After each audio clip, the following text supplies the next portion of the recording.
Para empezar la transmisión, vamos a presentar aquí al doctor Jesús Ramírez Bermúdez. Ha tenido la gentileza, la amabilidad de aceptarnos en esta entrevista. Él es médico especialista en psiquiatría y neuropsiquiatría por parte del Instituto Nacional de Neurología y Neurocirugía de México. Ha publicado más de 100 trabajos científicos dentro del campo de las neurociencias clínicas. Ha recibido reconocimientos en Australia, International Neuropsychiatric Association, en el 2006, y también ha participado de conferencias a nivel internacional, tanto en Estados Unidos, ¿no? En la International Conference on Bipolar Disorders, y el Reino Unido, ¿no? En JNNP Lecture British Neuropsychiatric Association en el 2024, ¿no? Un gusto poder recibirlo, doctor. Aquí estoy a sus órdenes y muchas gracias por invitarme. Perfecto. Jan, ¿te encuentras ahí? Sí, sí, José.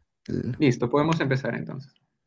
Sí, ante todo, muchas gracias, doctor, por su disposición. Sabemos de que, pues, hemos tratado de que esta entrevista se dé, dado de que usted puede aportar también desde el lado de la medicina y también de su investigación, pues, es bastante robusta en diferentes tópicas, ¿no?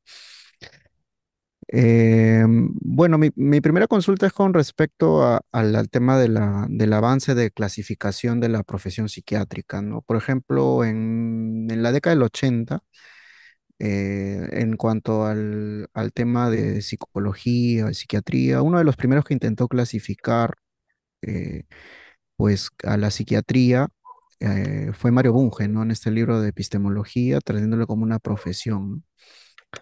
Eh, ya actualmente vemos que la psiquiatría tiene una clasificación tanto asistencial como de investigación, pero el detalle es que generalmente aquí en el Perú vemos generalmente los psiquiatras como un profesional que medica, que hace psicoterapia y no se conoce mucho de la investigación psiquiátrica, tal vez a nivel básico, ¿no? Entonces me gustaría saber cómo es ese paso que usted hace primero del campo asistencial al campo de la investigación básica. ¿Cómo ve usted este paso de este conocimiento al otro? Sí, muchas gracias, Jan. Bien, pues con respecto a esta primera pregunta que tú me haces, ¿no? Acerca de, digamos, la posición de la psiquiatría dentro de las diferentes profesiones, por una parte de la salud, por otra parte su relación con las ciencias de la conducta y la relación más específicamente entre la práctica clínica y la investigación. Mencionas a Mario Bunge y quiero empezar por ahí, ¿no? Mario Bunge tenía una posición muy interesante con respecto al caso de la medicina, es decir, la epistemología de la medicina. Para Mario Bunge, la medicina es un sistema de disciplinas, ya que, digamos que la construcción de la medicina, el edificio de la medicina, pues realmente tiene un nivel de investigación aplicada, tiene un nivel, digamos, también de tecnología, y este nivel se interrelaciona con el otro en forma estrecha, ¿no? En forma robusta, ya que la medicina es una cosa cambiante. Entonces, el caso de la medicina psiquiátrica no es la excepción. La medicina psiquiátrica tiene una relación muy estrecha con disciplinas como tu propia disciplina, ¿no? La psicología en general, pero la psicopatología en particular, la neuropsicología también sería otra disciplina con la que la medicina psiquiátrica tiene una estrecha interrelación, así como otras ramas de la psicología, ¿no? Llámese la psicología cognitiva y demás, que todo el tiempo estas disciplinas de lo psicológico están desarrollando conceptos que van a ser incorporados al campo de la psiquiatría, ¿no? Un ejemplo sería, en psiquiatría utilizamos todo el tiempo el concepto de memoria de trabajo. Decimos que los pacientes con problemas, por ejemplo, como la psicosis esquizofrénica, tienen problemas de memoria de trabajo. La memoria de trabajo se utiliza como un constructo para la investigación en neurociencia cognitiva. Y también puede ser una dimensión que se mide en las investigaciones farmacológicas para ver si hay una mejoría en el desempeño de la memoria de trabajo con una investigación farmacológica o con una estrategia de rehabilitación cognitiva. Pero el concepto de memoria de trabajo como tal, pues viene de la psicología cognitiva, ¿no? Desarrollada por Alan Baddeley dentro de ese gran programa de investigación y luego desarrollado por la neuropsicología clínica como tal, ¿no? Entonces, aquí estoy ilustrando un caso en el que la psicología cognitiva, la neuropsicología clínica y la psiquiatría comparten un constructo teórico, un constructo que funciona como una herramienta de investigación y también como una herramienta clínica. De la misma manera podría poner el ejemplo de que la medicina psiquiátrica incorpora conceptos que vienen a lo mejor de disciplinas básicas, ¿no? Como la ciencia básica, por ejemplo, ¿no? Voy a poner el ejemplo de la neuroquímica, ¿no? Yo tengo muchos colegas que trabajan en el ámbito de la neuroquímica, yo mismo he hecho investigación en ese campo. Entonces, la química interactúa con la biología formando la bioquímica, ¿no? Y cuando se utilizan estos conceptos en la investigación del sistema nervioso, pues tenemos el desarrollo de la neurobioquímica. Y la neurobioquímica puede tener una faceta de investigación básica o una faceta de investigación aplicada. Por ejemplo, desarrollando conceptos de neurofarmacología, ¿no? Si se utiliza la neurobioquímica como un escenario para la investigación farmacológica. Entonces, por ejemplo, podríamos tener el concepto de los sistemas neurobioquímicos del cerebro, el glutamato con sus receptores, la dopamina con sus receptores. Esto se relaciona, por supuesto, con la neuroanatomía, con la neurofisiología, con las investigaciones del metabolismo cerebral, y cada uno de estos conceptos puede a su vez anclarse a diferentes formas de tecnología neurocientífica.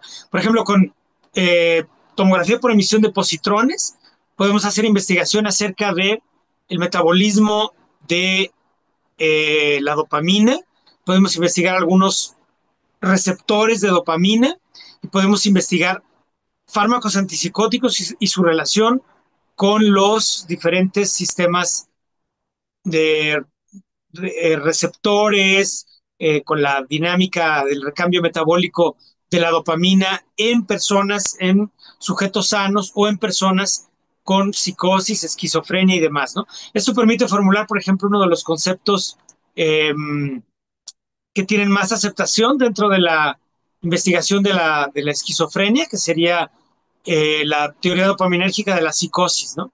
Quizás su formulación más contemporánea son las investigaciones de tomografía por emisión de positrones, donde se muestra que hay un aumento en la síntesis de dopamina en el estriado. Esto, pues, es investigado por investigadores de forma independiente en diferentes universidades y hospitales en el mundo. Finalmente se hace un metaanálisis, ¿no? O varios metaanálisis, y se muestra que este conocimiento tiene validez científica, ¿no? Si bien no alcanza el estatus como para hacer una prueba diagnóstica, sí nos habla acerca de los mecanismos implicados en la psicosis esquizofrénica, ¿no? Incluso en personas vírgenes a tratamiento. Entonces, este es un segundo ejemplo de la forma en la que la psiquiatría interactúa con la neurofarmacología, con la neurobioquímica, con las tecnologías de neuroimagen, por ejemplo, la imagen molecular y otras técnicas. De forma tal que la psiquiatría puede concebirse realmente como eh, un sistema de disciplinas, como lo planteaba Mario Bunge, donde la investigación clínica, la práctica clínica, la investigación aplicada, la investigación tecnológica están estrechamente interconectadas. Ya para finalizar este primer comentario, yo por mi parte, por ejemplo, trabajo en el Instituto Nacional de Neurología y Neurocirugía. Atendemos ahí diariamente personas con psicosis, depresión, estados de manía, catatonia, trastornos cognitivos y demás.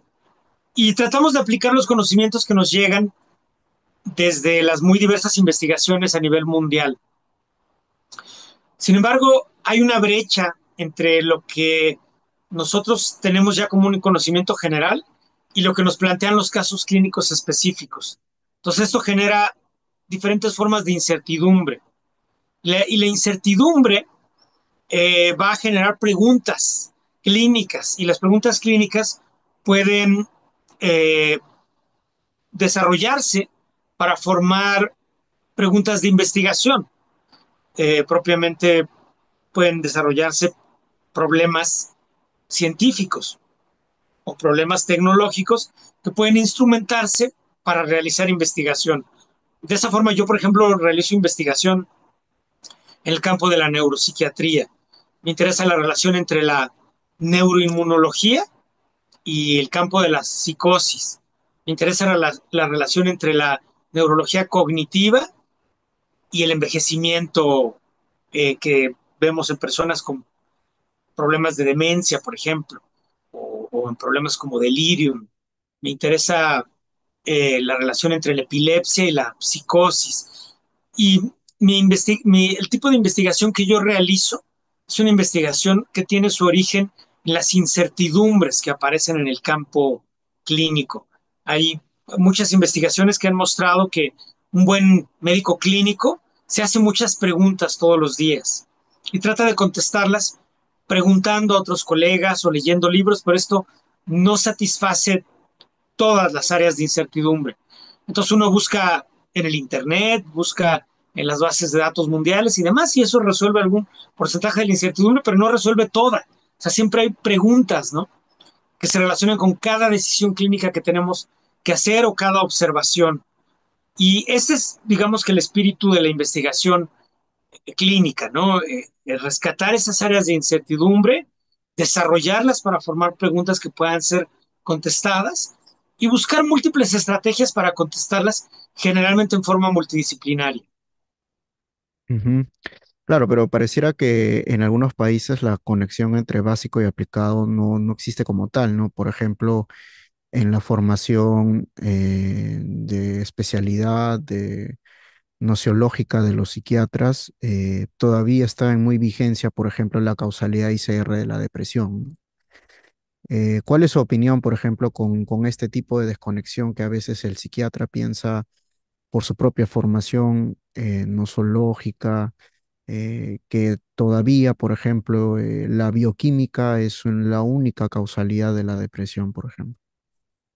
Sí, bueno, yo no tengo a lo mejor una encuesta, ¿no? De qué es lo que piensan los psiquiatras en Perú, pero he hablado con psiquiatras de otras partes de América Latina, ¿no? En, en Venezuela, en Colombia, en todo Centroamérica, en el Caribe, en México, en Norteamérica y en Europa. Y yo diría que hay eh, mucha heterogeneidad, mucha diversidad, ¿no? De conceptos entre los psiquiatras. La mayoría dicen adherirse a un modelo biopsicosocial, dicen adherirse, porque ya en los hechos no siempre se observa esta formación, ¿no?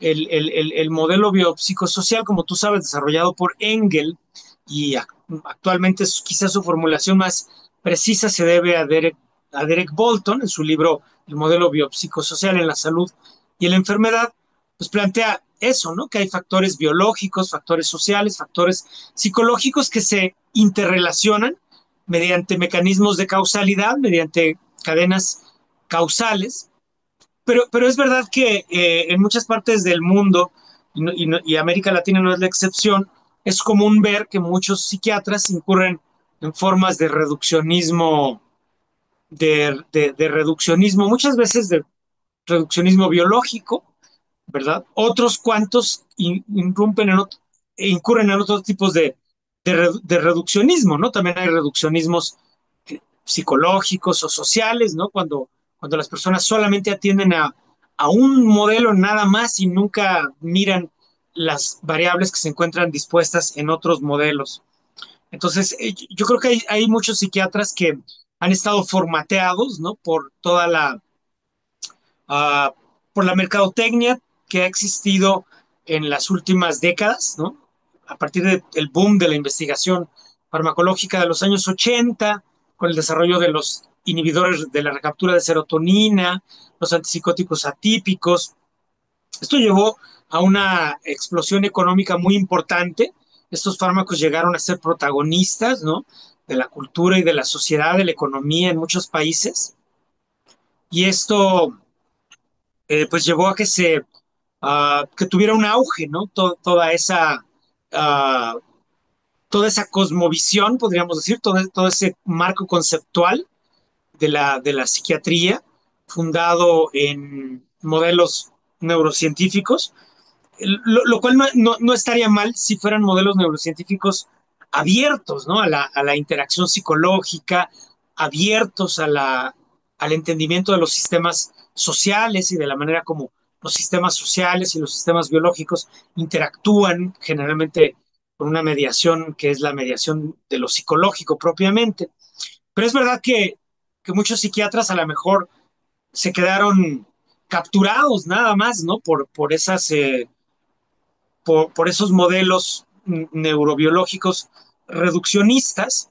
Y bueno, sí es común, ¿no? Escuchar colegas que solamente puedan elaborar sus hipótesis en esos términos, términos reduccionistas, que el otro problema, aparte de que sean conceptos reduccionistas, pues es que la evidencia científica generalmente no apoya esos modelos reduccionistas, ¿no? El ejemplo típico sería a lo mejor la hipótesis de la depresión como deficiencia de serotonina, ¿no? No sé si todavía hay muchos psiquiatras que creen en eso, ¿no? Porque en realidad, pues en las últimas 2 décadas, por lo menos, pues se ha obtenido información suficiente para rechazar una hipótesis reduccionista de la depresión como resultado de una deficiencia de serotonina, ¿no? Yo los psiquiatras con los que hablo generalmente entienden que la depresión es un problema multifactorial, ¿no? Que tiene que ver con las interacciones psicológicas, las historias de interacciones, tiene que ver con variables psicosociales. Hay modelos de salud pública dentro de la medicina, ¿no? Que enfatizan todo esto, ¿no? Las problemáticas de las relaciones, por ejemplo, de género, los problemas de discriminación, en fin, hay un sinnúmero de variables psicológicas y sociales que influyen en esto y también hay muchas variables neurobiológicas o psicobiológicas que pueden contribuir a la depresión, ¿no? Factores relacionados con la neuroplasticidad, con la inflamación o factores bioquímicos como tal, ¿no? Que pueden estar relacionados con la depresión o con otros problemas psicopatológicos, ¿no? Pero bueno, te agradezco que hagas la pregunta, ¿no? Porque yo no sé qué tantos psiquiatras en Perú específicamente o en América Latina en general eh,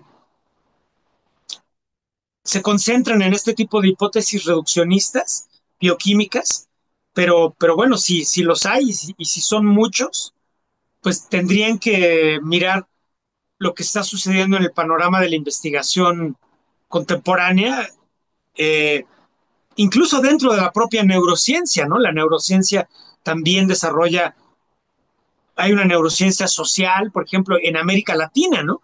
En Colombia está nuestro colega Hernando Santamaría, en Argentina y en Irlanda está nuestro colega Agustín Ibáñez, que hacen trabajos de neurociencia social formidables, ¿no? Donde analizan cómo las variables, digamos, macro, ¿no? De los sistemas sociales como la pobreza, la inequidad, tienen consecuencias sobre los sistemas neurales y estos están mediados por diferentes modelos del funcionamiento cerebral, como los modelos interoceptivos y alostáticos. Entonces, estos también son modelos neurales, pero no son modelos reduccionistas, ¿no?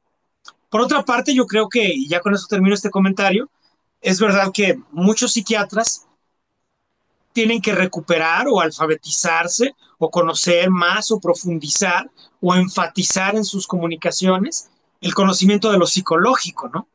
Que no es accesorio en la psiquiatría, debería ser un componente central, ¿no? Y si algún psiquiatra no tiene claro eso, pues es un psiquiatra que le está faltando hablar, digamos que un idioma esencial para la psiquiatría, ¿no? O sea, la medicina de lo psicopatológico es la psiquiatría y no podemos entender la psicopatología si no entendemos los procesos psicológicos como tal, ¿no? Sí, de lo que usted comenta me nacen dos cuestionamientos, ¿no? Primero, que estamos en un punto donde cuando hablamos de causalidad filosófica, generalmente hay un consenso ya del concepto de emergencia, ¿no? Que es este concepto que incluye dimensiones y propiedades multinivel para ver el comportamiento complejo, ¿no? Y por otro lado, con respecto al desconocimiento de esta multicausalidad o emergencia, se cometen errores sociales, como por ejemplo, no digo que sea el único factor, pero eh, el hecho de que, por ejemplo, Francia, el hecho de que parte de Europa Central regule la sobremedicalización psiquiátrica, es también un efecto de que hay una discontinuidad entre el conocimiento básico y conocimiento aplicado de la profesión psiquiátrica, ¿no? ¿Cómo ve usted la falta de que tal vez un grupo de la profesión no tenga el conocimiento de avanzar al concepto de emergencia y por otro lado la consecuencia social de solamente pensar que los problemas psicológicos son netamente bioquímica? Sí, es un buen punto. Bueno, tocaste varios Ujú. conceptos que quiero atender, ¿no? Uno tiene que Ujú. ver con la causalidad, otro tiene que ver con el concepto de emergencia, otro tiene que ver ya con, me estás planteando escenarios de algunos países en donde hay una mayor regulación de las prácticas farmacológicas o psicofarmacológicas. Entonces, bueno, empezando por lo primero, ¿no? El problema de la causalidad. Eh, el problema de la causalidad en medicina, en psicología y en psiquiatría es importante de ser discutido y analizado por los filósofos de la ciencia, los filósofos de la psicología y de la psiquiatría, y también deberíamos de tener un mayor entendimiento de eso los propios profesionales de la salud o los analistas del comportamiento y demás, ¿no? Yo creo que aquí nos hace falta una cultura filosófica y científica a todos, porque si uno eh, formaliza la pregunta, ¿qué significa causalidad? O sea, ¿qué es una causa formalmente, no? Vamos a encontrar una polifonía de opiniones y tal vez no nos pongamos de acuerdo, ¿no? Yo para mí, eh, cuando hablamos de causalidad, utilizo conceptos que vienen sobre todo del ámbito de la epidemiología clínica, que son los que informan a la investigación en medicina. Entonces, en este campo, digamos que una causa, un factor es una causa si su operación aumenta la probabilidad de un desenlace. Entonces, yo estoy hablando de un modelo probabilístico. ¿Por qué hablo de un modelo probabilístico?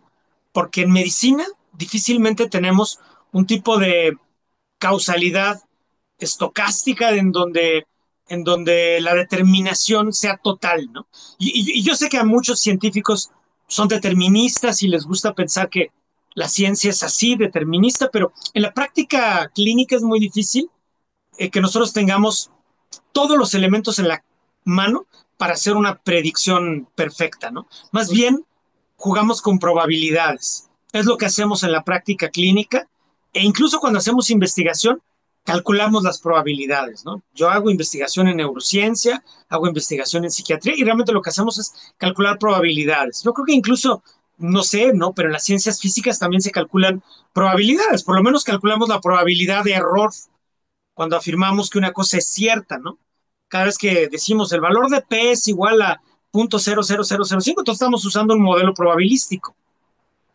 Ahora tenemos causas necesarias, causas suficientes, causas necesarias y suficientes, y un tipo de causalidad a la que le llamamos causas contribuyentes, que serían factores que aumentan la probabilidad de un desenlace, aunque no son causas ni necesarias ni suficientes. Y en psiquiatría, psicología y medicina, la mayor parte de la causalidad se puede entender como un conjunto de factores contribuyentes. A veces tenemos causas necesarias y suficientes, Por ejemplo, en medicina, pues tenemos el ejemplo de algunas enfermedades genéticas, ¿no? En la enfermedad de Huntington sí podemos decir que la mutación del brazo corto, del cromosoma 4, que lleva a una expansión de tripletes por arriba de 38 tripletes, CAG, etcétera, esa sí es una causa necesaria y suficiente para producir enfermedad de Huntington, ¿no? Que sería una enfermedad en la que tendríamos deterioro cognitivo, la aparición de síntomas psiquiátricos, psicosis, etcétera, movimientos anormales y demás. Ahí sí podemos hablar de causalidad pura y dura en el sentido de de que es una causa necesaria y suficiente.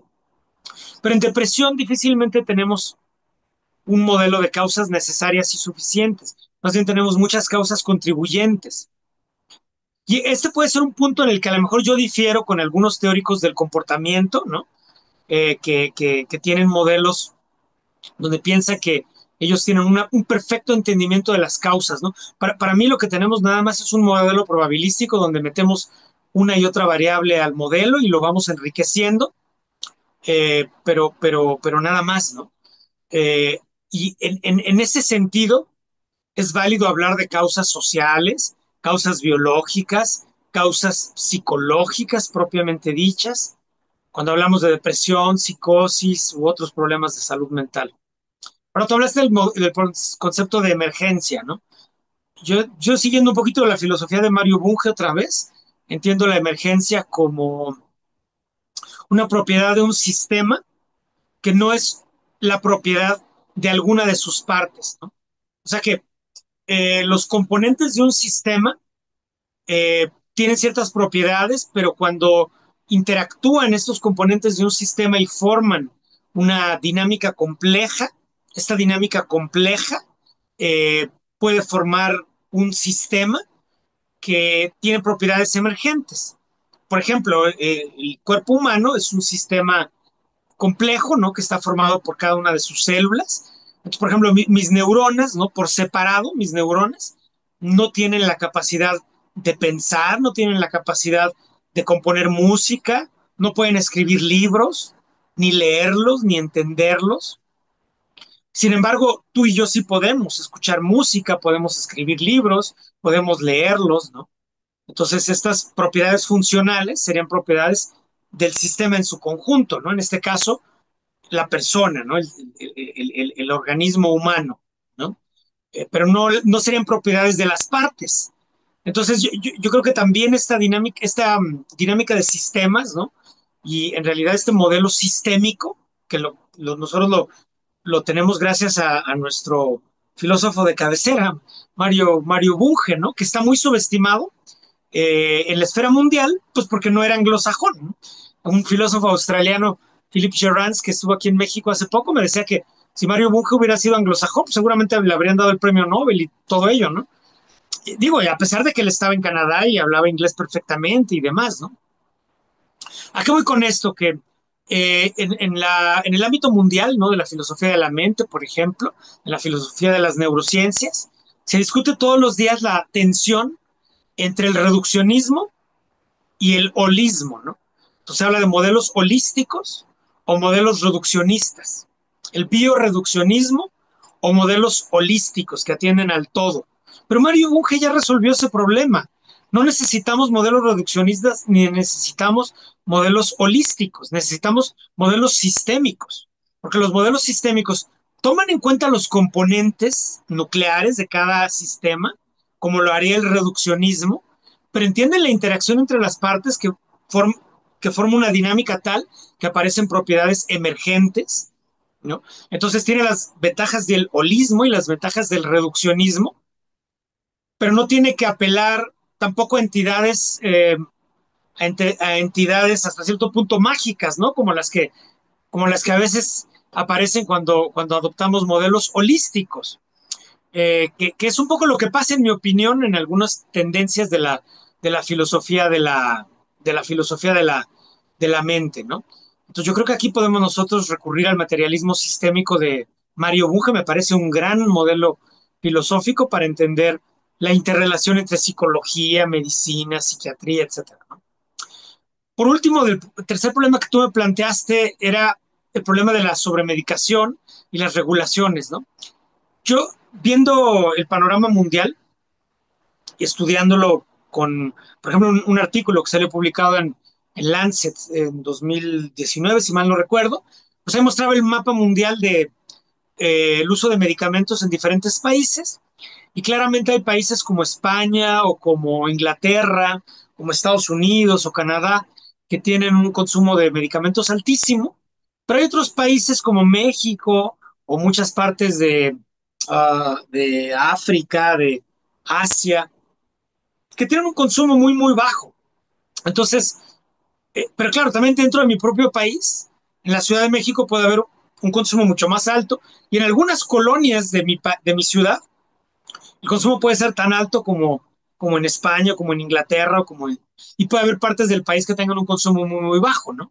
Entonces yo creo que cuando hablamos de sobremedicación, también tenemos que hablar de la falta de acceso de otras poblaciones y siempre tenemos que buscar la racionalidad en ese sentido, ¿no? Es decir, hay lugares donde hay un exceso, hay lugares donde hay un déficit de acceso, ¿no? Y no hay medicamentos esenciales. Eh, y entonces se tiene que hacer un análisis regional prácticamente, ¿no? Un análisis regional. Ahora, en los lugares en donde hay una sobremedicación, que son muchos efectivamente, yo creo que esto obedece a muy diversos factores, ¿no? Por una parte sí están los factores mercadológicos, ¿no? Los factores económicos que tienen mucho peso.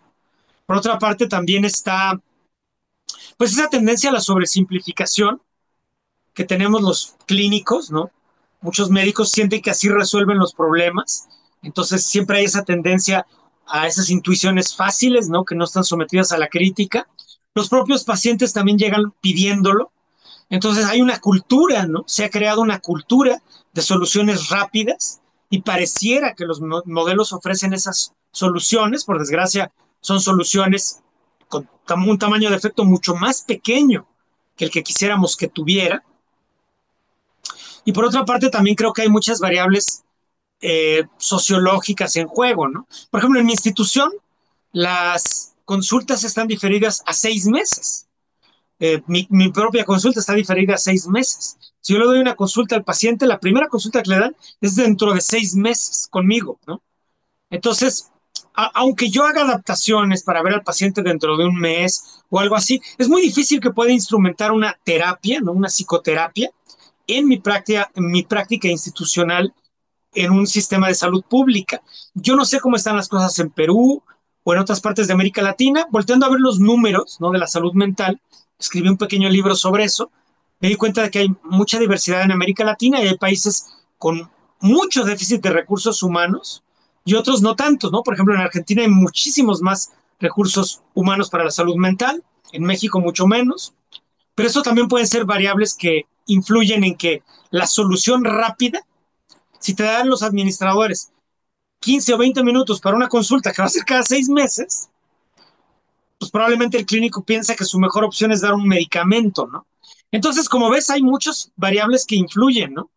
Variables de la cultura, que llega al ámbito de la cultura popular y se convierte también en una cultura digital con estos sistemas de TikTok y todo eso, ¿no? Que promueven a veces ese tipo de sobresimplificaciones.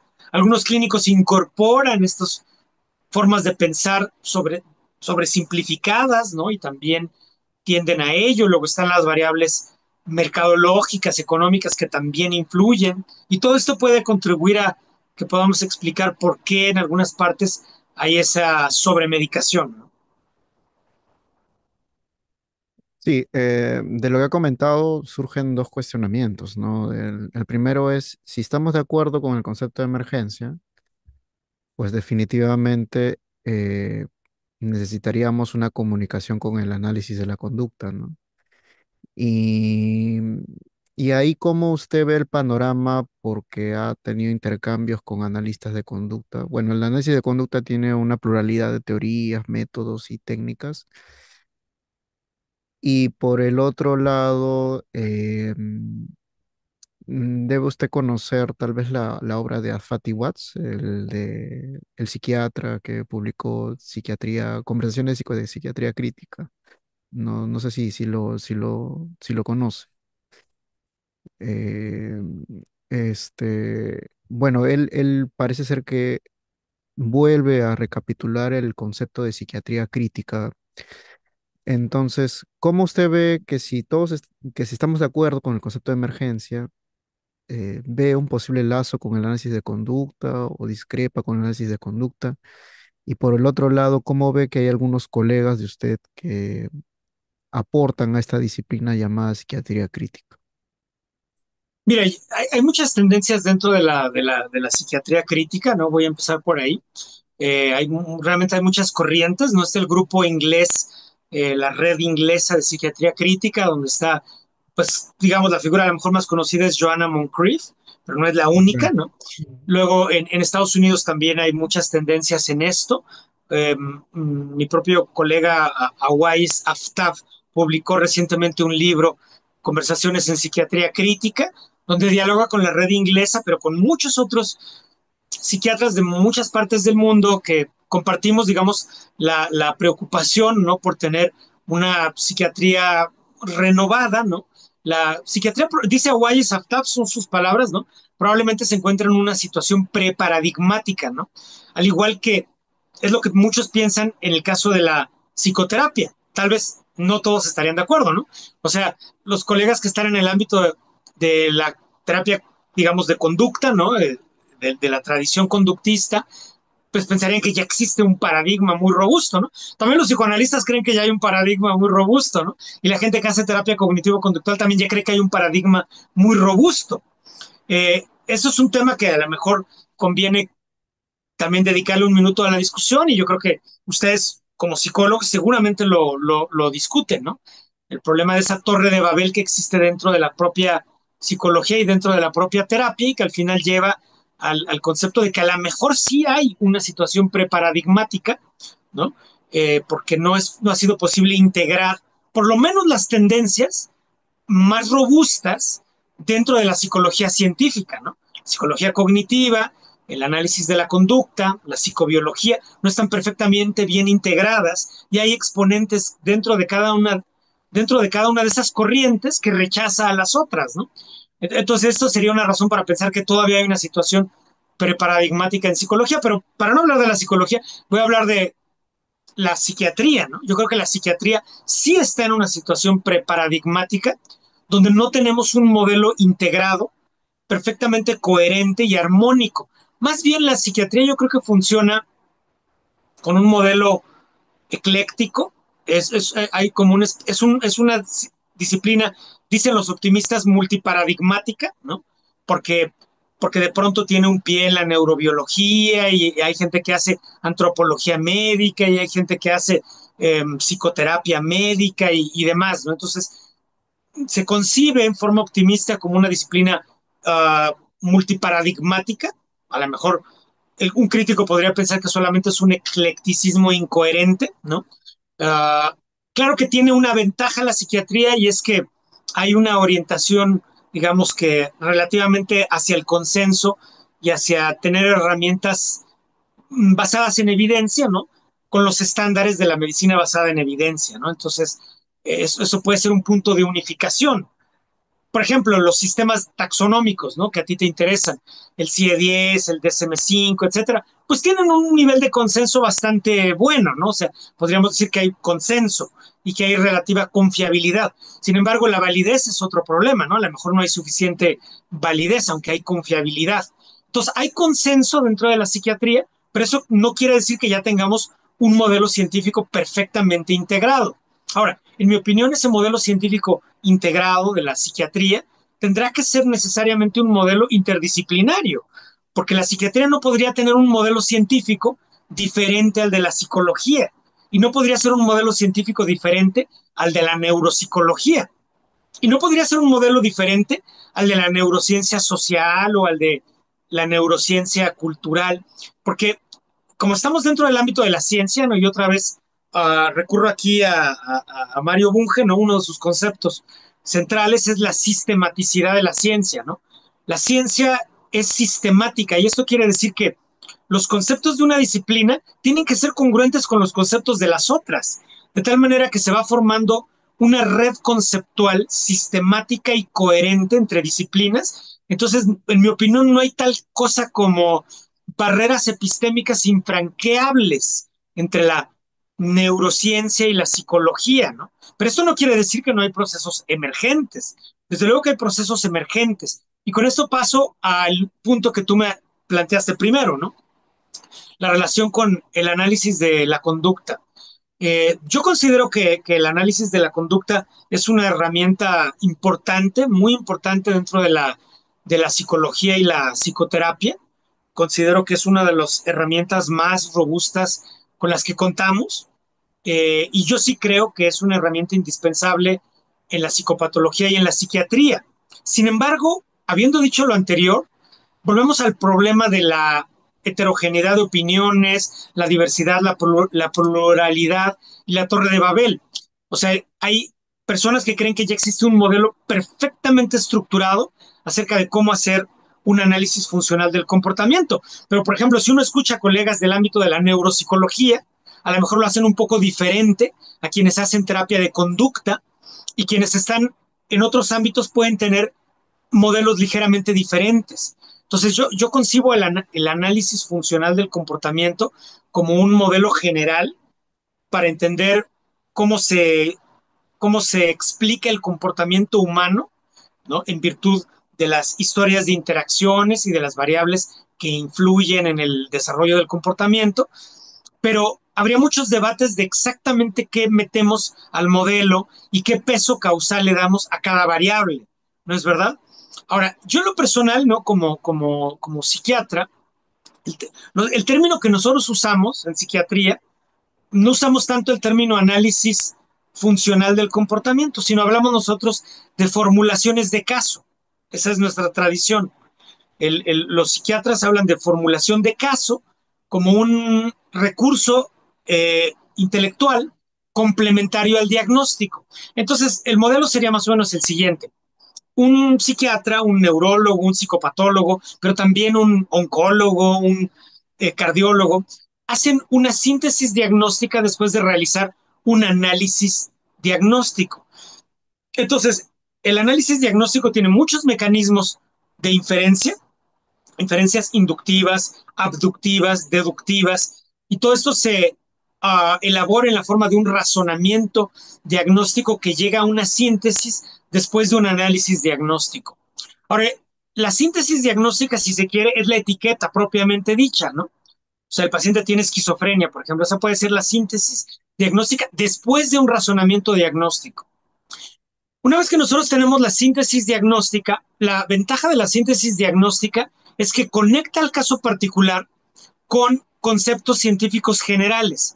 O sea, el razonamiento diagnóstico lo que nos dice es en qué se parece mi paciente a un prototipo científico, que es la esquizofrenia.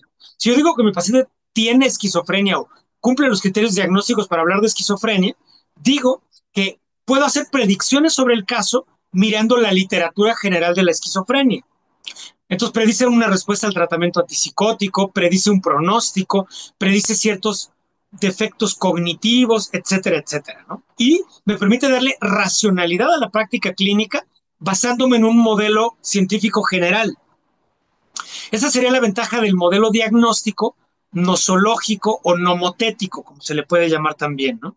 Es un tipo de razonamiento que hacemos en medicina, pero no es el único.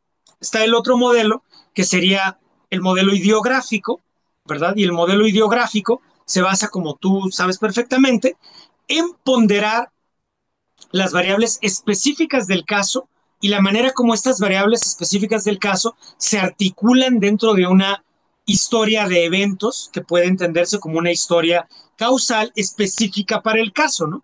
Por ejemplo, si esa persona tuvo hipoxia perinatal al nacer y luego tuvo una historia de experiencias traumáticas en la infancia y luego tuvo COVID largo, por ejemplo, ¿no? A lo mejor esos son los eventos específicos que llevan a que mi paciente actualmente tenga tal o cual trastorno psiquiátrico, por ejemplo, ¿no? Entonces, en psiquiatría nosotros decimos que la síntesis diagnóstica se complementa con la formulación de caso, y la formulación de caso, la clásica, se basaría en ponderar los factores predisponentes, los factores precipitantes, los factores que perpetúan la patología y los factores protectores, ¿no? Es una manera rápida de hacer una formulación de caso. Así, si no tienes mucho tiempo, tienes que ponderar esas variables para promover la salud en tu paciente, digamos que tratando de favorecer las variables protectoras y atendiendo las otras, ¿no? Entonces tiene eso ciertas semejanzas, ¿no? Con lo que sería un análisis funcional del comportamiento. Yo creo que todavía tenemos que trabajar mucho en forma interdisciplinaria para desarrollar las herramientas más poderosas de análisis del comportamiento, y esto va a requerir, en mi opinión, el concierto, ¿no? Y el diálogo y la discusión incluso, ¿no? En el sentido fuerte de la palabra, de profesionales que se dedican propiamente al análisis de la conducta, de gentes que hacen psicología cognitiva, de gentes que hacen ciencias cognitivas en un sentido más amplio, ¿no? Donde se reúne la inteligencia artificial, la antropología, la lingüística, la neurociencia, gentes que hacen también neuropsicología clínica, en mi opinión, tienen muchísimo que aportar, gentes que hacen investigación en psicopatología, y en fin, psiquiatras, ¿no? Y yo creo que si hubiera ese nivel de debate, diálogo, consenso y demás, podrían articularse modelos más desarrollados para el análisis de casos clínicos que combinen las virtudes del método eh, nomotético y del método ideográfico. Esa sería mi posición sobre este problema, ¿no? Pero sobre todo en Latinoamérica y en España, por ejemplo, vemos que hay un auge del análisis de la conducta, pero que gran parte de la causalidad lo toma el condicionamiento, ¿no? Y siguen, profesan, por ejemplo, que pues ustedes o otras profesiones tienen otras variables, otros objetos de estudio, ¿no? Que por ejemplo, si un neurocientífico no puede estudiar el condicionamiento, solamente la actividad morfológica, tisular y bioquímica, ¿no? O un médico no puede aprender condicionamiento porque tiene una formación endógena, ¿no? Entonces, ¿cómo usted ve que hay ciertas facciones en el mundo que siguen fragmentando las disciplinas o las siguen juntando? ¿Cómo ve esta distribución Sí, de mira, opiniones? en ese sentido, digamos que a pesar de que he tenido algunos debates, a lo mejor con personas que se encuentran dentro de estas corrientes como las que tú mencionas, ¿no?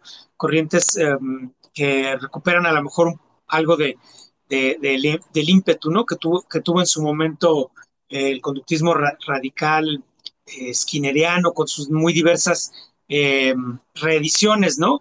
Que han sido hasta cierto punto actualizadas o recuperadas, ¿no? Por lo menos parcialmente por las terapias de tercera generación, contextuales y demás.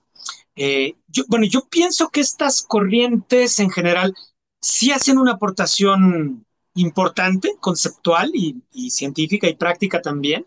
O sea, yo les doy la bienvenida al debate, me gustaría que estuvieran siempre incorporados al debate, porque son posiciones que, en mi opinión, tienen conceptos muy sólidos, ¿no? Sin embargo, discrepo, ¿no? En algunas cuestiones esenciales de la fundamentación ontológica y epistemológica, ¿no? Por ejemplo, el problema de la causalidad. Quienes están en esos ámbitos, ¿no? A veces tienden a decir que, que el proceso de causalidad solamente se puede explicar en virtud de las leyes del aprendizaje, ¿no? Ya sea el condicionamiento clásico o el condicionamiento operante, y a lo mejor, pues algunos dirán que también el condicionamiento vicariante o que se podrían utilizar otras leyes del aprendizaje, ¿no? La sensibilización, la habituación, etcétera, ¿no? Entonces, yo creo que son conceptos esenciales, o sea, yo creo que sí, las leyes del aprendizaje son importantísimas para entender el comportamiento humano, tanto en el ámbito clínico como en otros ámbitos, ¿no? En el ámbito educativo o en la política o en donde sea. Sí me parece que tienen una gran centralidad estas leyes del aprendizaje, pero no son las únicas variables, los únicos modelos para entender los problemas clínicos. Esto es algo muy importante de explicarlo y me voy a tomar un minuto para explicarlo aquí. O sea, porque estas leyes del aprendizaje eh, a lo mejor, por ejemplo, no, tal y como he visto que lo utilizan nuestros colegas que hacen análisis de conducta en España o en algunos otros países, tienden a subestimar el rol causal de las variables biológicas. Este sería el punto de discusión, ¿no? Si las variables biológicas pueden tener un rol causal o no, o nada más son variables disposicionales, como lo menciona, ¿no? Pero al decir que son variables disposicionales, aparece aquí como una especie de truco mágico, ¿no? Donde al decir que son disposicionales ya no son causales. Y yo no entiendo por qué al decir que son disposicionales ya no son variables causales. Entonces volvemos, es por eso que te decía que tenemos que tener una formación en estos conceptos de filosofía científica para decir a qué le estamos llevando una variable causal, un factor causal. Yo ya expliqué mi concepto de causalidad, ¿no? Hablé de factores causales necesarios, suficientes, contribuyentes, y ya dije que un factor es causal si su operación aumenta la probabilidad del desenlace. Entonces, las variables disposicionales, si se quiere usar esa terminología, pueden ser causales.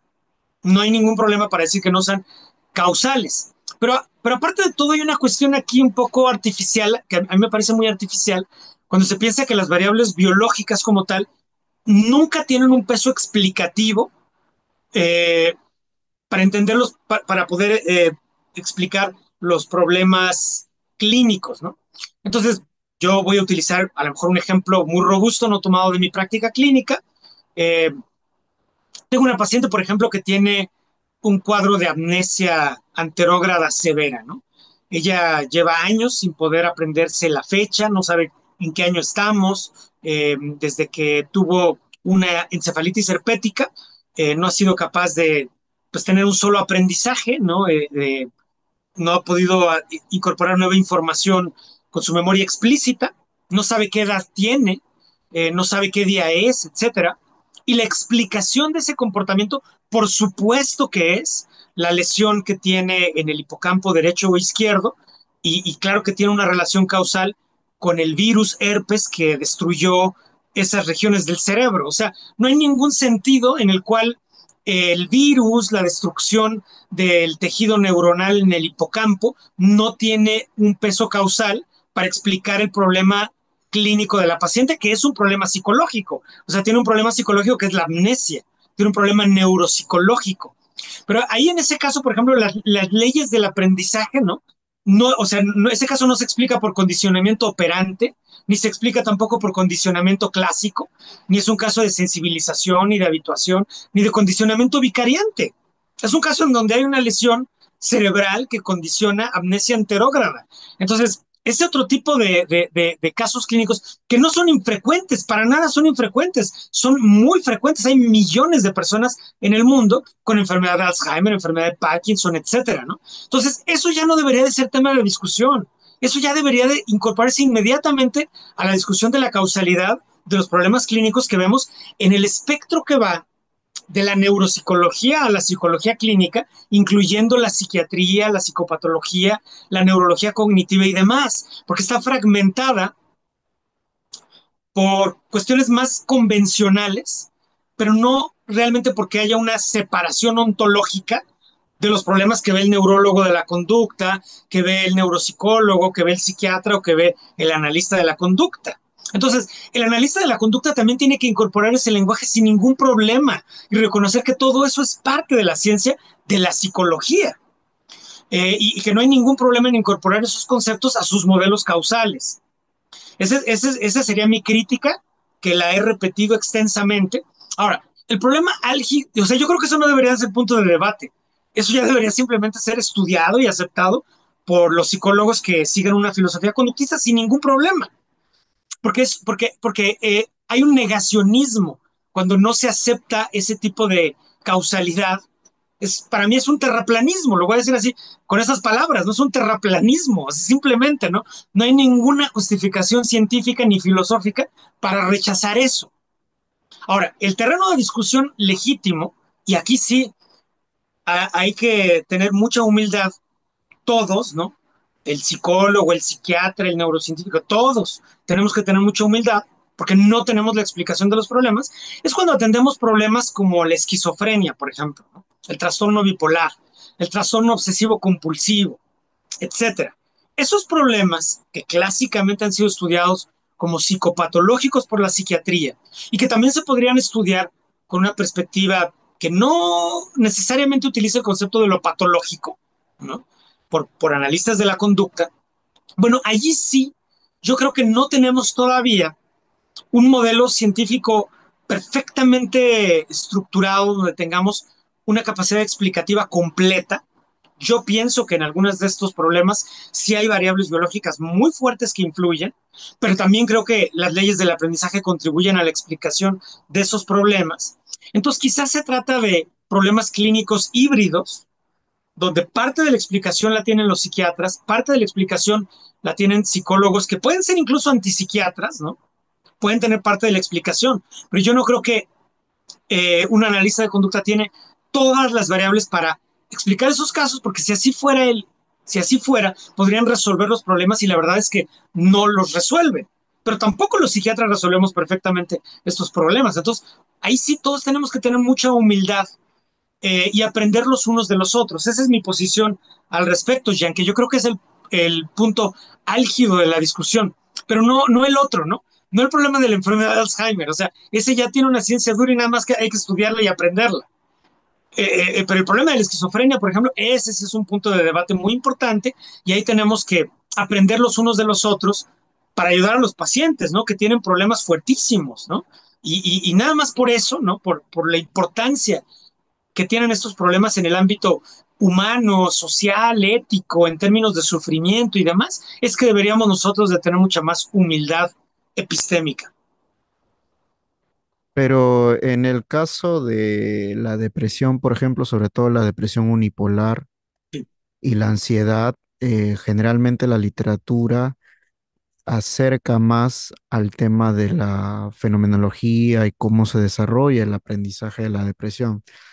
A excepción, por ejemplo, de la depresión resistente y el tratamiento de represión resistente y el del trastorno depresivo recurrente o el de la depresión mayor.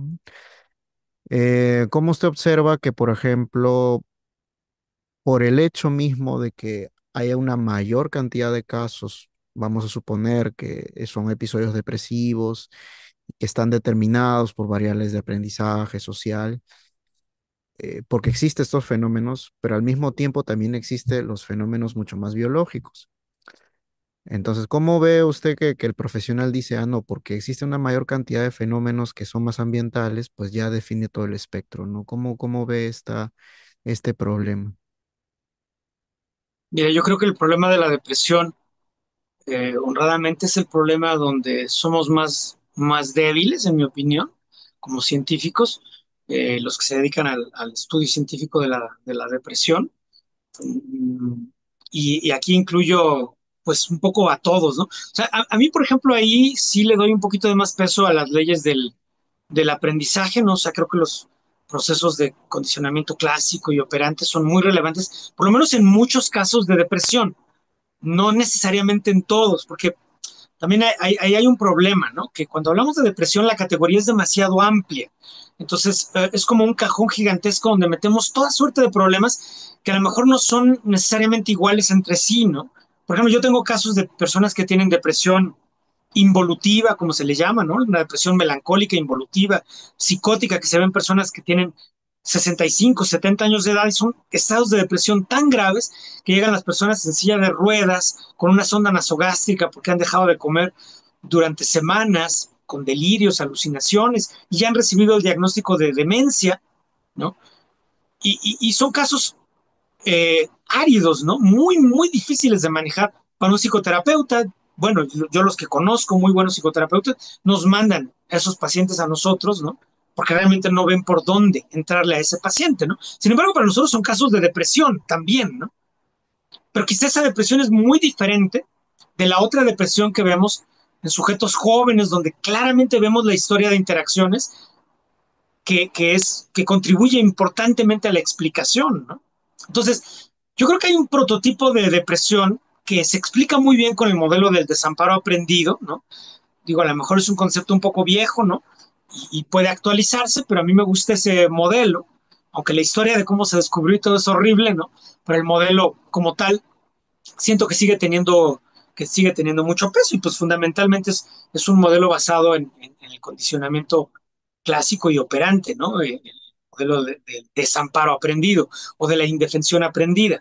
Ahora, en mi opinión, ¿no? Esto sería la parte donde yo creo que la neurobiología también contribuye, pues en mi opinión, una vez que se establecen estos procesos de aprendizaje, por así llamarles, ¿no? Mm, ocurren cambios a nivel fisiológico, por ejemplo, fenómenos de inflamación. Pero una vez que la inflamación ya está operando, la inflamación como tal ya tiene también un efecto causal. Por ejemplo, si tú tienes proteína C reactiva con concentraciones más altas de lo normal, probablemente vas a tener más problemas de sueño, o sea, más dificultades para dormir, vas a tener más dolor y vas a tener más fatiga. Entonces, esa variable, ¿no? La proteína C reactiva, no es una variable que esté disociada o que sea completamente independiente con respecto a lo que nos predijo la teoría del aprendizaje. Pero una vez que ya la metes al modelo, tiene su propia cadena causal que contribuye entonces, por ejemplo, a que el sujeto no duerma. Y si no duerme, aumenta eh, las variables de inflamación, pero también ocurren otros cambios biológicos, como por ejemplo la acumulación de proteínas, ¿no? Porque, como sabemos, durante el sueño hay mecanismos hidráulicos que llevan al aclaramiento metabólico. Entonces, por ejemplo, eso ya no forma parte de la teoría inicial de Martin Seligman del desamparo aprendido, ¿no? Ni tampoco yo he visto que los analistas de la conducta hablen acerca del sistema linfático, ¿verdad? Y el aclaramiento metabólico en el cerebro.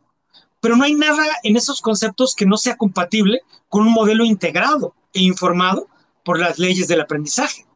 Entonces yo creo que sí podemos nosotros integrar variables que vienen del campo de la neurobiología, variables que vienen del campo de la psicología conductual, variables que también vienen a lo mejor del campo de la neuropsicología o de la psicología cognitiva, para tener modelos que sean modelos integradores, ¿no? Y donde a lo mejor unos vamos a tener que hablarle un poco el lenguaje de los otros, ¿no?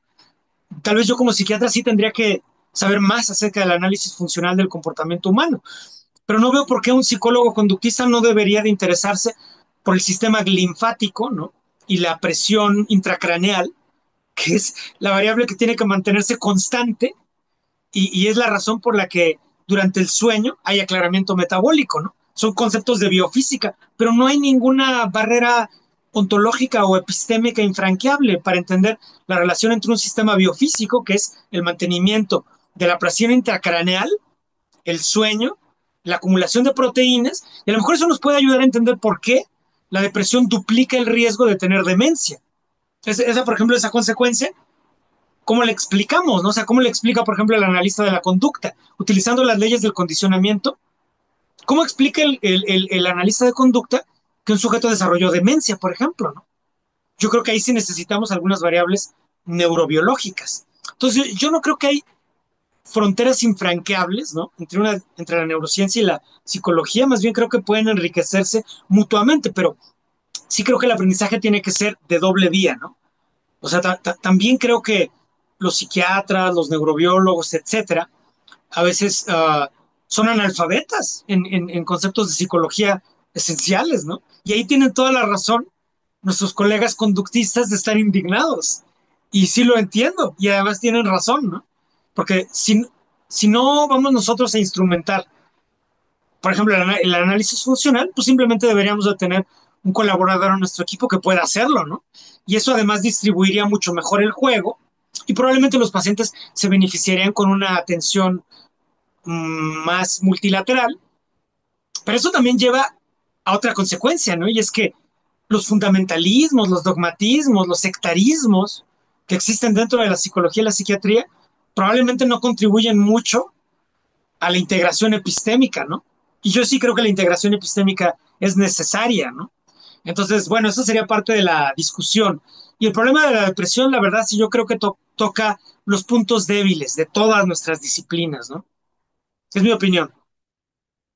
Claro, y habría, a ver, actualmente en filosofía de la medicina también se discute mucho si si las propiedades fenomenológicas, es decir, la experiencia subjetiva del sujeto en el mundo tiene que ver también con propiedades como, por ejemplo, la homeostasis o la alteración de biomarcadores o la enfermedad intraorgánica propiamente dicho, ¿no? Y todos partimos de este gran concepto de salud y enfermedad que incluye un ajuste del organismo, propiedades homeostáticas bien establecidas y funcionabilidad social, ¿no?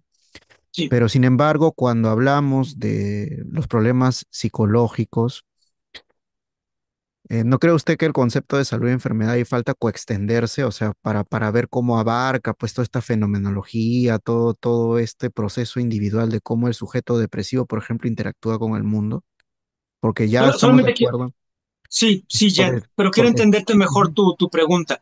Tú me estás, cuando utilizas la palabra fenomenología, te estás refiriendo, porque en psiquiatría, ¿no? Cuando usamos la ujú, palabra fenomenología, nos referimos típicamente como al campo de la experiencia subjetiva, como sí, eso, tal. ¿Tú también estás hablando de eso?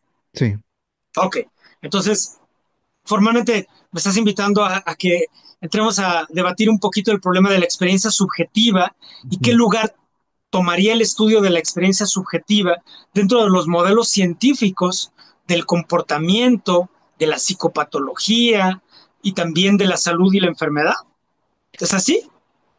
Claro, lo que voy es que el concepto de salud y enfermedad tiene tres propiedades, la homeostasis, el ajuste y la funcionabilidad. Pero cuando hablamos de fenomenología, que es la experiencia subjetiva, la fenomenología no depende solamente de estas tres propiedades, sino también depende de cómo genera las relaciones individuales con los objetos del mundo y con las relaciones sociales. Entonces, ¿no cree usted que también necesitamos un avance en el concepto de salud y enfermedad que involucre ese proceso? A ver, primero me gustaría escuchar un poquito más acerca de tu propia elaboración de esa idea, si pudieras compartirme Mm, para yo darte mi punto de vista, porque este es un punto que me importa mucho, ujú, porque es otro de los puntos difíciles, ¿no? claro. Para el debate interdisciplinario. Dentro de la Ujú, psiquiatría hay gente que estudia mucho eso, que es la psicopatología fenomenológica, ¿no? Y en la filosofía de la mente hay otras corrientes, la propia fenomenología, el ujú, enactivismo, etcétera, estudian mucho la experiencia subjetiva. Como tú ujú, sabes, la neurociencia tiene un giro hacia el estudio de la experiencia subjetiva también. En ujú, psiquiatría no es nada difícil, pero en el análisis de la conducta creo que no ha sido el tema, digamos, dominante o preferido, o a veces creo que hay explicaciones donde se subestima mucho el rol de la experiencia subjetiva, porque atendiendo a las palabras de algunos colegas, no son mías, son cosas que yo escucho que dicen, los estados mentales, dicen, son el explanandum, o sea, lo que hay que explicar. Nunca son variables que explican el comportamiento, ¿no? Como si no tuvieran ningún peso causal, sino que más bien tienen que ser ujú, explicadas. Son respuestas que tienen que ser explicadas, pero no son variables que tengan un peso causal. claro. Esa es una posición que he oído que algunos conductistas toman, ¿no? Eh, entonces me interesa escuchar tu elaboración un poquito más Ujú. completa de eso y yo enseguida te doy mi punto de vista del problema. Claro, por ejemplo, hay un filósofo de la medicina, dice Saborino, y Saborino pone un ejemplo, ¿no? Tenemos pacientes que no tienen ninguna disfuncionalidad orgánica, pero se deprimen. Por ejemplo, se deprimen por la falta de empleo, se deprimen por problemas con pareja, se deprimen por la condición social a la cual ingresan. Entonces, cuando uno revisa la evolución del concepto de salud y enfermedad, el concepto de salud y enfermedad implica los procesos de homeostasis, de ajuste del individuo, de disfunciones sociales. Pero sin embargo, esta experiencia fenomenológica parece ser continua a los procesos de salud orgánicos, pero el paciente no sufre por los procesos de salud orgánicos, sino está sufriendo por la interacción de él en el mundo. Entonces, ahí no cree usted que, por ejemplo, los conceptos de, por ejemplo, salud y enfermedad que tenemos de la OMS, de la OPS, faltaría expandirse a las individualidades propiamente dichas. Sí, o sea, yo creo que Bueno, es que nuestros modelos de salud y enfermedad, como bien dices, no tienen su centro en en el modelo de homeostasis, ¿no? Que viene Ujú. realmente de Claudio Bernard, ¿no? El gran fisiólogo francés. Y la idea clásica sería que la homeostasis es el mantenimiento de concentraciones estables de electrolitos y otros variables generalmente químicas en el líquido intersticial, que sería digamos, el líquido que baña las células, para el adecuado intercambio a los dos lados de la membrana, ¿no? Es el modelo clásico de homeostasis, ¿no? Entonces tenemos una célula, tenemos una membrana, tenemos un líquido intersticial que rodea las células y que se vuelve el medio interno para, para el intercambio gaseoso, para el intercambio de líquidos y electrolitos. Y todos los sistemas del organismo contribuyen a la homeostasis, ¿no? El pulmón mediante la respiración, el riñón mediante su filtrado, el hígado mediante el metabolismo, etcétera, ¿no? Ahora, dentro de ese esquema de las cosas, el sistema nervioso contribuye de dos formas, ¿no? Uno sería mediante la propia regulación metabólica y homeostática, que sí la tiene a través del sistema nervioso autónomo, o sea, a través del sistema nervioso autónomo, el sistema nervioso puede, por ejemplo, relajar músculo liso para controlar la presión arterial o para facilitar procesos de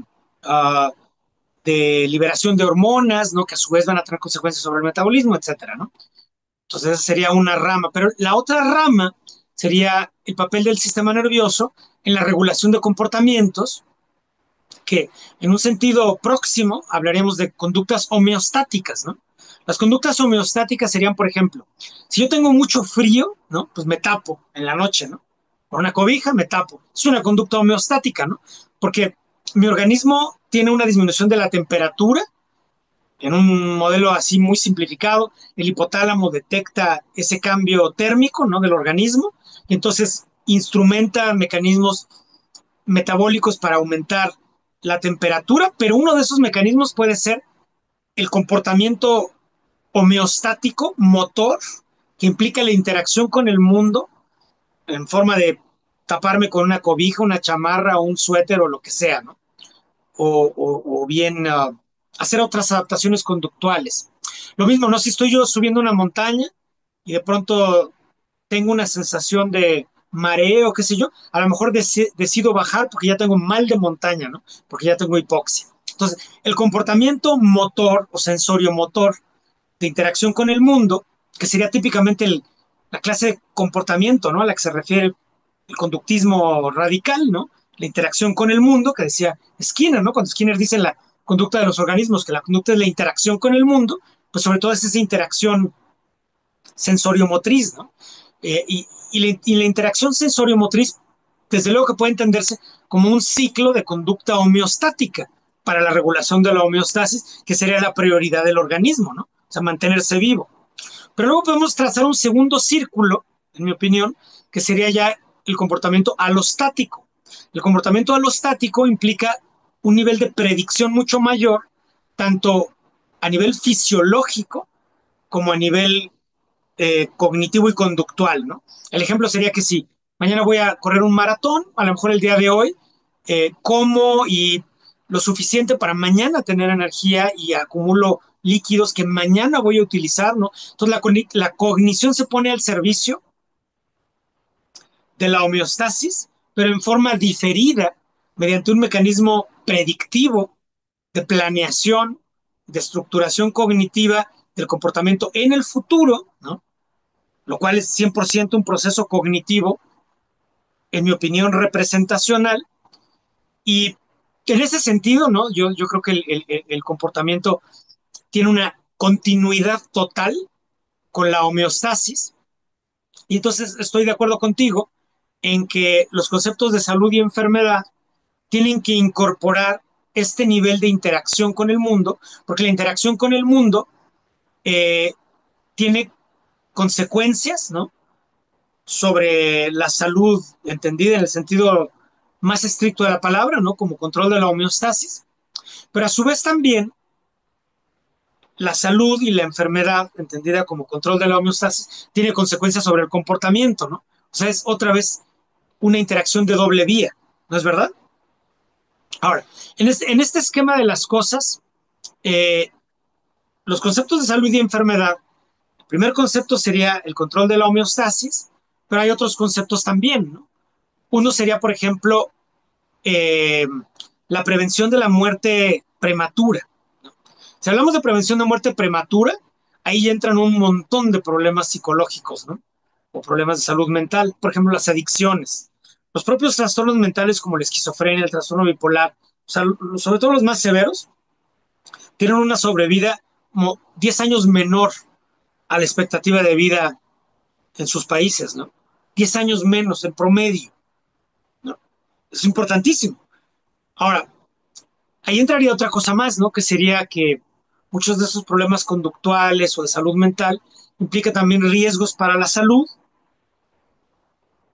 Por ejemplo, pues muchos de mis pacientes, ¿no? A lo mejor bueno, tenía una paciente que tenía un cuadro de un delirio, ¿no? Un delirio paranoide. Y ya ves que aquí en México tiembla mucho, no sé si en Perú, en Chile tiembla muchísimo, ¿no? En Perú también, ¿verdad? Hay terremotos, ¿no? Aquí en Sí. México hay muchos terremotos. Entonces, durante un terremoto, el protocolo de seguridad, de protección civil, es inmediatamente sacar a todos los pacientes del área de hospitalización para llevarlas al área segura que está afuera en el estacionamiento. Pero la paciente no permitió que yo la llevara, porque su delirio, ¿sí? En su delirio, el terremoto era falso y era parte de una conspiración, ¿no? Para perjudicarla. Entonces, ahí, por ejemplo, es un ejemplo claro, ¿no? De cómo, en este caso, el delirio, el estado mental, ¿sí? De la paciente, implica una conducta de riesgo, ¿no? Que es no ir con el resto al área segura, sino exponerse a las consecuencias del terremoto dentro del edificio. Ok, entonces esto nos aproxima ya a la noción de la fenomenología, ¿sí? Y quiero atenderla dedicarle un minuto por lo menos a esto, porque yo creo que la dimensión de la fenomenología ha sido subestimada por la medicina y por la psicología. ¿En qué sentido? O sea, el estudio de la experiencia subjetiva se encuentra en pañales, en mi opinión, ¿no? Pero incluso a nivel descriptivo, ¿sí? Yo he discutido con algunos psicólogos conductistas, por ejemplo, que piensan que estas palabras que usamos, ¿no? Como el dolor psíquico, el dolor emocional, eh, etcétera, ¿no? Son palabras que no tienen ningún sentido, ¿no? O sea, no tienen un sentido científico, por lo menos, ¿no? ¿Sí? No, son como metáforas, ¿no? Se está utilizando el dolor como una metáfora para referirse a otra cosa. Pero ¿cuál es esa otra cosa? Ese es mi problema, ¿no? Como psiquiatra. ¿Sí? O sea, como psiquiatra yo atiendo personas con depresión. Paso muchas horas escuchando el sufrimiento de mis pacientes. Pero ni la psicología conductista, ni el psicoanálisis, ni la psiquiatría, ni ninguna de las disciplinas de lo psicológico o de la psiquiatría ha desarrollado un léxico de la subjetividad suficiente como para dar cuenta de todas esas pequeñas matices de la experiencia subjetiva. No es lo mismo, por ejemplo, un estado de despersonalización que uno de desrealización y demás, ¿no? Y entonces cuando utilizamos metáforas como el dolor psíquico, el dolor emocional, pues muchas veces nada más utilizamos la palabra sufrimiento, ¿no? Pero basta que alguien nos diga, bueno, pero ¿cuál es la diferencia entre el sufrimiento físico y el sufrimiento mental? Y entonces otra vez estamos arrinconados porque no tenemos una palabra mejor para describir el sufrimiento. Pero yo no soy de la idea de que podemos subestimar la experiencia subjetiva del sufrimiento, porque las personas, en mi opinión, el sufrimiento como experiencia subjetiva sí contribuye al suicidio, por ejemplo, ¿no? Sí contribuye al suicidio. Y ahí a mí me falta, cuando estudiamos, por ejemplo, la depresión con un modelo de desamparo aprendido, yo no entiendo muy bien cómo eso explica el suicidio. Pues en mi opinión, el desamparo aprendido explica que el paciente ya no hace nada, porque cualquier comportamiento que tenga no va a ayudar a que salga de la situación en la que se encuentra, ¿no? Ujú. Pero no explica el suicidio. Yo creo que para explicar el comportamiento suicida sí tenemos que incorporar la variable fenomenológica. Y la variable fenomenológica es el sufrimiento. Entonces, si no puedo utilizar la palabra dolor psíquico, bueno, ¿qué palabra puedo usar? Yo creo que estamos utilizando palabras muy toscas, ¿no? Cuando digo sufrimiento es una palabra, en realidad es una palabra que importa de la cultura popular, ¿sí? No, no es una palabra desarrollada por un lenguaje técnico de la psiquiatría o de la medicina o de la psicología. Y yo creo que esa variable, o sea, el sufrimiento, sí tiene que ser in incorporada a nuestros modelos del comportamiento.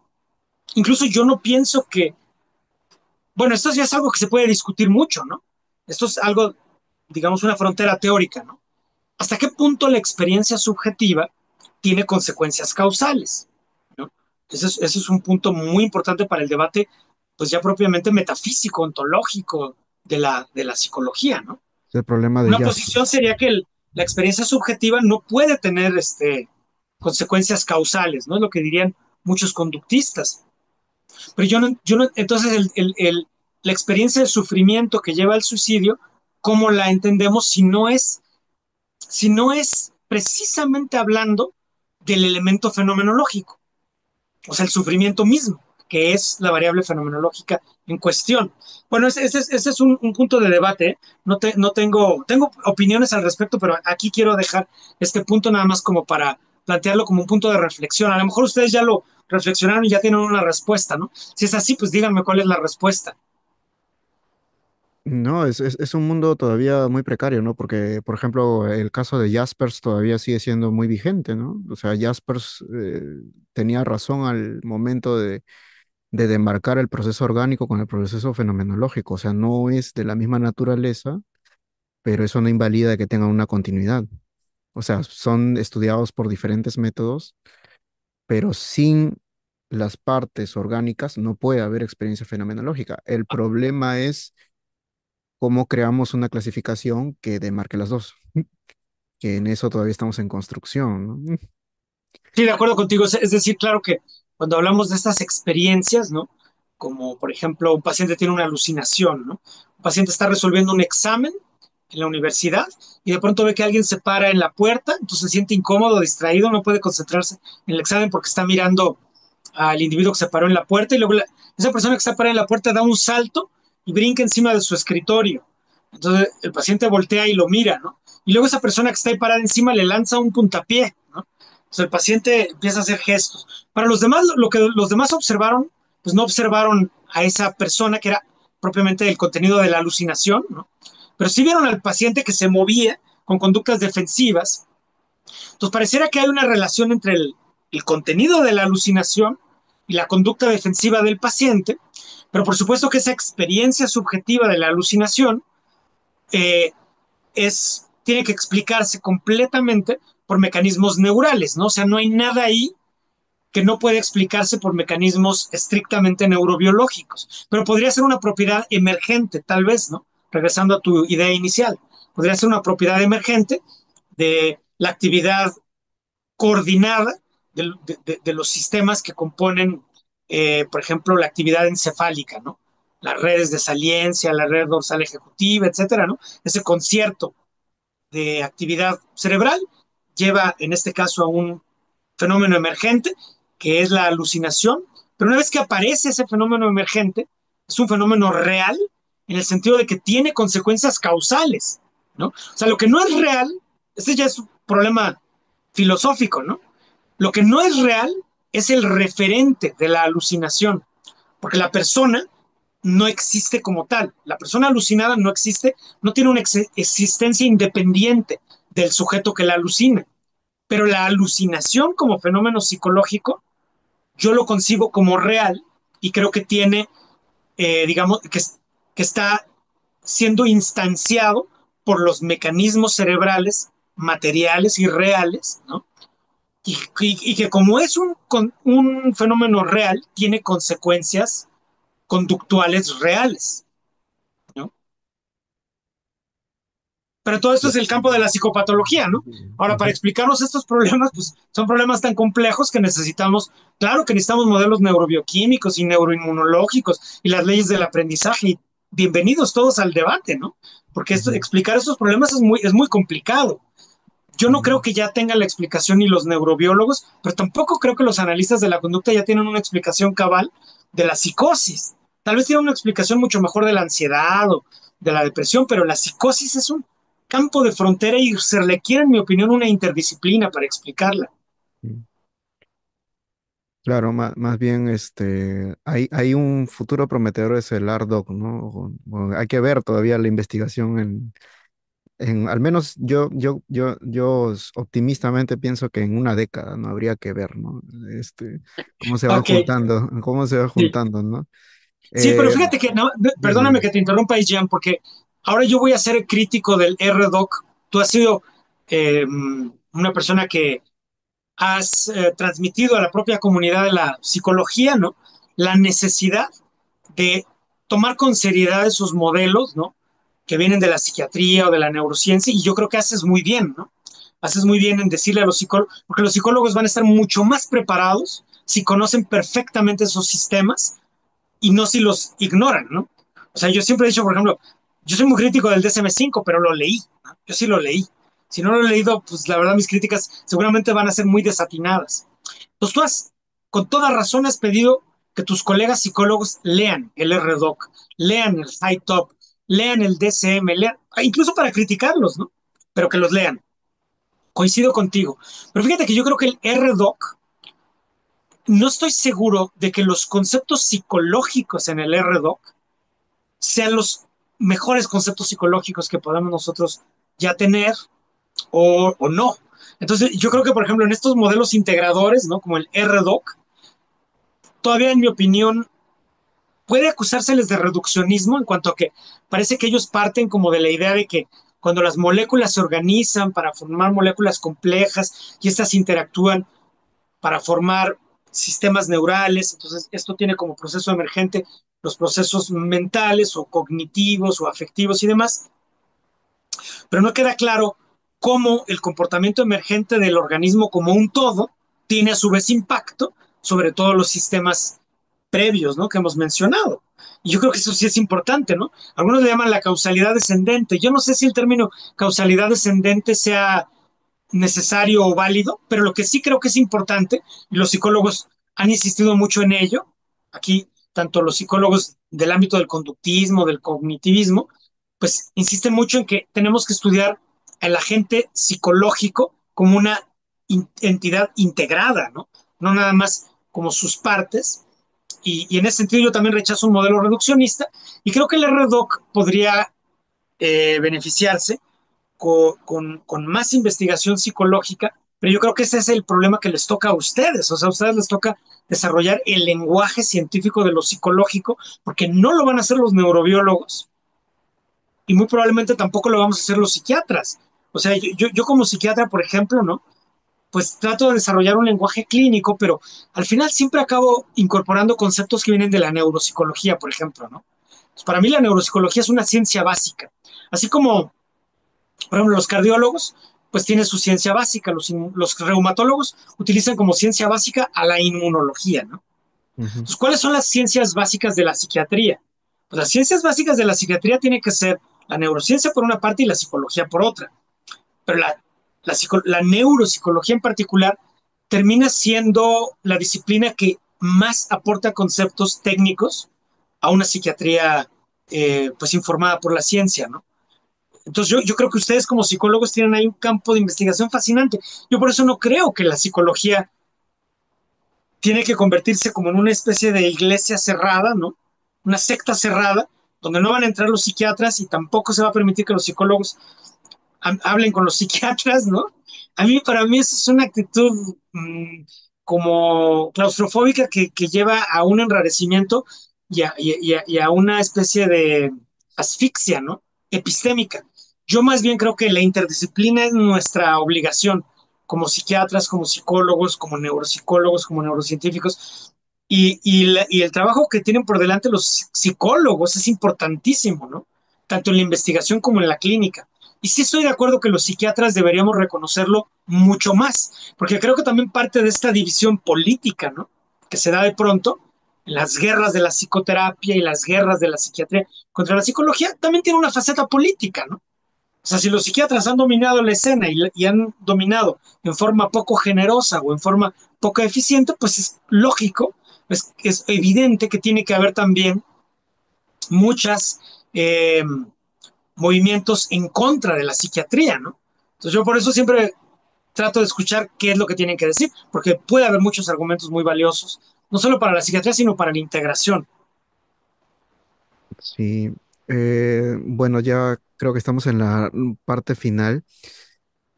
Solamente para añadir ahí, hay un comentario ahí,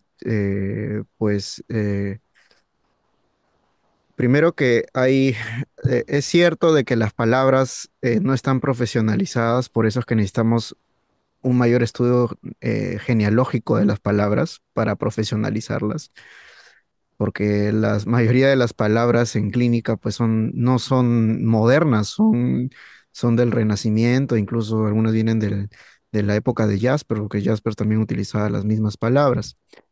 Eh, y lo otro es que sería muy interesante tal vez plantear otro diálogo de cuáles son las profesiones o las ciencias que están más cercas a una integración y cuáles son las más sectoriales.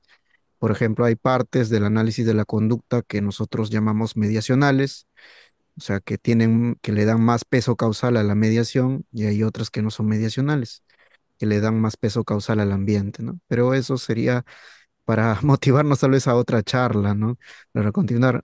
Más bien, doctor, para ir terminando, no sé si alguien del auditorio quisiera hacerle una pregunta al doctor para ya ir finalizando, agradeciendo el espacio que nos ha dado de su tiempo, ¿no? No sé si alguien de aquí o alguien del chat quisiera dar una última pregunta. Eh,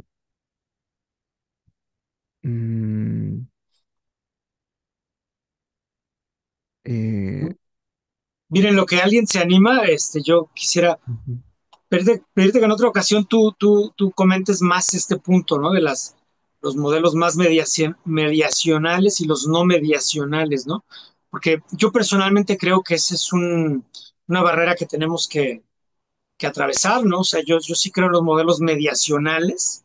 Creo que es un tema muy interesante para la psicología conductista, pero también para la neuropsicología, la psiquiatría y aún para la filosofía de la mente. En la filosofía de la mente también hay esa discusión, ¿no?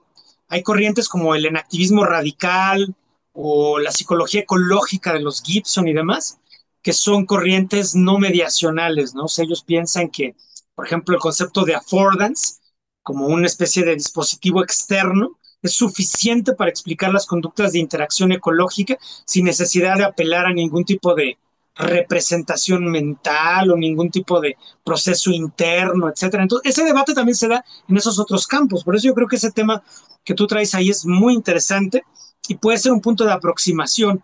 Yo sí creo que los modelos mediacionales están mucho más cerca de la integración epistémica. Y un ejemplo de ello fue, por ejemplo, cuando Eric Kandel se puso a estudiar el aprendizaje, ¿no? Y la memoria con modelos de plasticidad sináptica, pues recurrió a los conceptos del conductismo, ¿no? O sea, recurrió a los modelos de sensibilización, habituación y luego los que venían de Pavlov y luego ya los de condicionamiento clásico, operante y demás, ¿no? Pero él sí lo relaciona con variables biológicas que tienen un peso específico, ¿no? O sea, tiene un peso específico hablar de plasticidad sináptica, hablar de síntesis de RNA mensajero, tiene un peso específico hablar de la conectividad de esas neuronas del hipocampo que están teniendo la plasticidad sináptica. Entonces yo no creo que debemos de, o sea, para mí lo más pernicioso, ¿no? Es mantener el debate al nivel de internalismo versus externalismo, ¿no? Que es como un debate encubierto que está ahí todo el tiempo, ¿no? O sea, hay muchos psicólogos científicos que son claramente externalistas y otros claramente internalistas, y yo no sé por qué tenemos que elegir entre una cosa o la otra. Yo creo que hay variables muy importantes en el ambiente y variables muy importantes en el organismo. No veo por qué tenemos que elegir entre una cosa o la otra. Creo que tenemos que ver cómo se interrelacionan. sí, acá ya para ir finalizando hay una pregunta. Qué opinión le ejerce a usted aquellos analistas de conducta que niegan la farmacología y la profesión psiquiátrica como contribuyentes al tratamiento psicológico. Mm. Mira, yo voy a hacer un comentario ahí doble, ¿no? O sea, por una parte, está bien que la psicofarmacología esté sujeta a la crítica, ¿no? Porque ha habido algunos excesos por parte de la industria farmacéutica. Hay estas historias de escándalo de estudios no publicados y sesgos de publicación, y todos son reales, no solo en la psiquiatría, en toda la medicina. Entonces, eso es algo importantísimo. Y sí, está bien que haya una crítica y una regulación de eso. Sin embargo, habiendo dicho eso, yo creo que es un debate técnico, no es un debate meramente ideológico. O sea, no es como que por principio los medicamentos no pueden funcionar, sino hay que voltear a ver la evidencia científica. Por ejemplo, un caso sería el caso de los medicamentos antidepresivos, ¿no? Es el famoso metaanálisis de Cipriani de más de 100,000 sujetos con tasas de remisión o razones de riesgos de remisión cercanas a 2 para algunos fármacos, 1.4 para los más débiles. Es un NNT, no, un número necesario a tratar como de 7, que lo ubica entre medicamentos no muy eficaces, pero superiores a placebo. O sea, yo no creo que haya ningún problema porque un psicólogo científico acepte que esos medicamentos son mejores que placebo, le dé el golpe, ¿no? O sea, que muerda la pastilla, que muerda la bala, como se dice, de decir, bueno, sí tienen una evidencia científica de más de 100,000 sujetos con un metaanálisis y que incluye todos los estudios no publicados. Y si nos vamos a medicamentos para psicosis, son mucho más efectivos, o medicamentos para el trastorno por déficit de atención también son más efectivos. Entonces, yo no creo que hay ningún problema con que un psicólogo científico muerda la bala y reconozca que hay esa evidencia científica, ¿no? Que tal vez no va de acuerdo con sus gustos o no va de acuerdo con sus principios, pero, pero para mí es un terraplanismo si no se acepta esa evidencia científica. Ahora, si se hace una discusión técnica muy sólida, como la hacen algunos críticos, y se muestra que hay subgrupos, o por ejemplo, una crítica que sí es muy válida es, bueno, ¿y cuánto tiempo se tienen que dar los medicamentos antidepresivos, por ejemplo, ¿no? ¿Cuáles son los estudios de seguimiento más largos? Ah, ahí sí hay debilidad en la medicina por evidencia. Entonces hay que señalar esa debilidad. Eso es completamente válido, ¿no? Pero, por ejemplo, esta idea de que los antipsicóticos son los que empeoran al paciente, como alguna colega del campo del conductismo decía, ¿no? Que ella ya le toca, ella ya no puede mejorar a los sujetos esquizofrénicos porque cuando los ve, pues ya están todos medicados y por lo tanto ya empeoraron. Bueno, eso, perdónenme otra vez la expresión, lo voy a decir, es un terraplanismo. ¿Por qué? Porque antes de que surgieran los medicamentos antipsicóticos, existieron 5 décadas de investigación epidemiológica en esquizofrenia. Sabemos cómo es la evolución natural del problema. Y también hay estudios controlados con placebo, ahí sí con seguimientos mucho más largos. Y el tamaño de efecto del terapéutico es bastante bueno comparado con otros medicamentos en medicina. Entonces, a mí me parece que ese tipo de afirmaciones no son científicas. Entonces yo creo que los psicólogos que son muy críticos con la psiquiatría está bien porque mejoran a la psiquiatría, pero tenemos todos que jugar el juego de la ciencia. Ahora eso también me obliga a mí como psiquiatra a ser mucho más humilde, de decir, ni modo, mis antidepresivos tienen un tamaño de efecto pequeño. Esa es la realidad.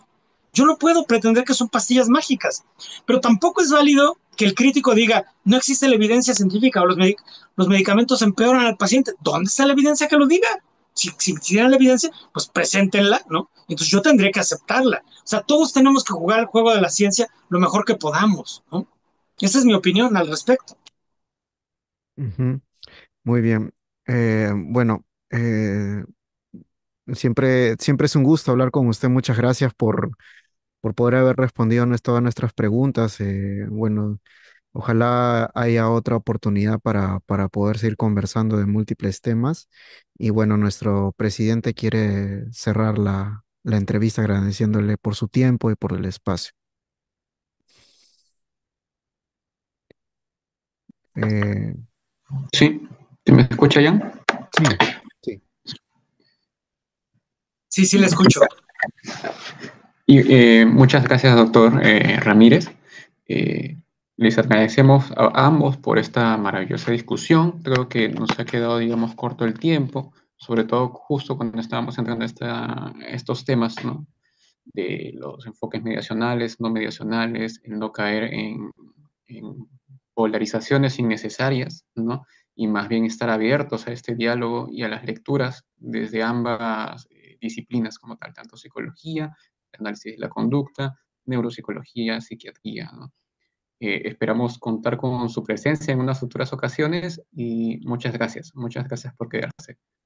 Al contrario, gracias a ustedes, sí, por favor sigan con la labor de educación, divulgación, transmisión de conocimiento, porque nosotros también en el ámbito de la psiquiatría tenemos mucho que aprender de todo lo que ustedes hacen. Y por favor, háblenos más de estas corrientes mediacionales y no mediacionales. A mí me interesa muchísimo y quisiera que, por ejemplo, mis residentes de psiquiatría lo aprendieran. Entonces, gracias y estamos en comunicación. Igualmente, un gusto. Entonces estamos cerrando la transmisión. Gracias a Hasta todos por luego. estar presentes y estar bien.